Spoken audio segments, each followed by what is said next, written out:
Hello student, good morning. कशा आहात? व्यवस्थित. Yesterday we have learned mathematics, circle, Pythagoras and rectangle, triangle, equilateral triangle, semicircle and lines, segments and tangents, chords, inscribed angle, central angle. Everything is important as far as annual examination is considered.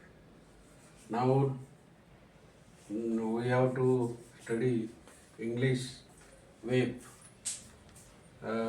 It carries 3 marks. Uses of clothes. Uses of clothes. बरोबर की नाही? Spices. तर 4 आहे मित्र.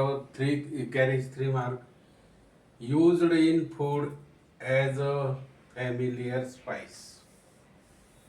हे अन्नामध्ये बहुतेक वेळा वापरलं जातं मसाला म्हणून. बरोबर की नाही? Use of cloves. Used in food as a familiar spice. एक. It gives relief in toothache. हे तुम्हाला दाताखाली धरलं तर पेनी राहू शकतं. दाढ राहते याने. Uses of cloves. It gives relief in toothache. बरोबर की नाही? दाताचा किंवा दाढीचा ठणक येणे चांगल्या प्रकारे राहू शकतो. It is used for pleasant flavour to food. Pleasant flavour, एकदम चांगल्या प्रकारचा फ्लेवर असा या ठिकाणी अन्नामध्ये येतो. आणि it is important. It is used in soups as a Saint.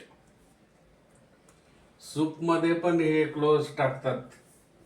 वेगवेगळ्या प्रकारचे सूप आता हल्ली पद्धत झाली खाण्याची, नाही का? सूप द्या, टोमॅटो सूप द्या, फ्लावर सूप द्या,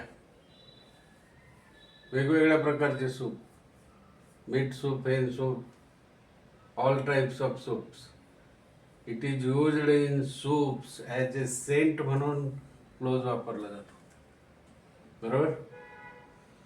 आता एक वाक्य इथे 3 मार्क झाले मित्र तुमचे. वेगळा स्पाइस येऊ शकतो इथे. नंतर तुम्हाला यूज एबल टू वापरायचंय. Able to. मग हे वाक्य दिलंय, ही could not have it. He could not have it. किती छोटं वाक्य बघा. त्याचं उत्तर होईल एबल टू ने. He was not able to halt it. He was not able to halt it. He could not halt it. Able ने करायचं तर he was not able to halt it. Okay.